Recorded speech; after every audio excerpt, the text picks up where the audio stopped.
Il était une fois un bédouin arabe qui était célèbre pour son courage et son habileté à la chasse. Il aimait errer dans les vastes déserts, accompagné d'un faucon fidèle qu'il avait l'habitude de poser sur son bras qui lui tenait compagnie et l'accompagnait dans chaque voyage. Un jour, le bédouin est parti pour une longue chasse parcourant les vallées et escaladant les montagnes jusqu'à ce qu'il soit accablé par la soif. Il commença à chercher de l'eau pour étancher sa soif. Et alors qu'il faisait cela, il aperçut une petite source jaillissant entre les rochers au pied d'une montagne, et il se réjouit beaucoup. Il sortit une coupe en cuir qu'il portait et commença à la remplir lentement avec le murmure de l'eau claire. Quand la coupe fut pleine et qu'il l'éleva à sa bouche, son faucon se jeta dessus, frappa la coupe avec ses griffes, et l'eau tomba par terre. L'Arabe fut surpris, mais il réprima sa colère et remplit à nouveau la coupe.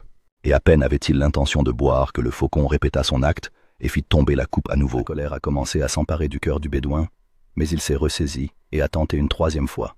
Quand la coupe fut pleine et qu'il la leva à sa bouche, l'aigle se mit à nouveau en colère, frappa la coupe et la fit tomber. Le bédouin furieux dégaina son poignard puis frappa l'aigle avec lui, tranchant l'aile, et il tomba mort à ses pieds. Après quelques instants de silence et un regret qui commençait à s'installer en lui, le bédouin gravit la montagne pour atteindre la source, espérant y boire directement et se baigner. Alors il trouva un énorme serpent venimeux mort dans l'eau, et l'effet du poison se manifestait par la couleur et l'odeur de l'eau.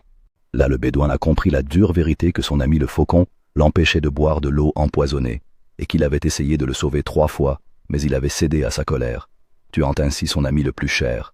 Le bédouin s'assit sur la pierre, les larmes aux yeux, puis prit son faucon entre ses mains, et dit d'une voix tremblante, « Tu m'as sauvé de la mort, et je t'ai récompensé par la mort. » Puis il murmura, avec un grand regret, « Celui qui obéit à sa colère perd son éducation. » Et Abu al-Atahiya avait raison quand il a dit, « Et je n'ai vu chez les ennemis lorsque je les ai éprouvés. » Il n'y a pas de pire ennemi pour l'esprit de l'homme que la colère.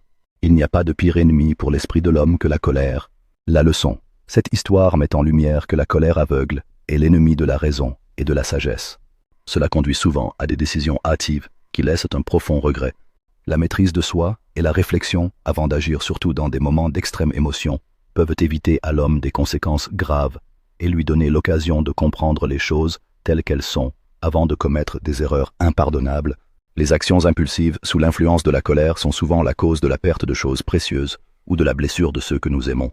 Comment pensez-vous que la maîtrise de la colère peut changer le cours de nos vies et de nos relations?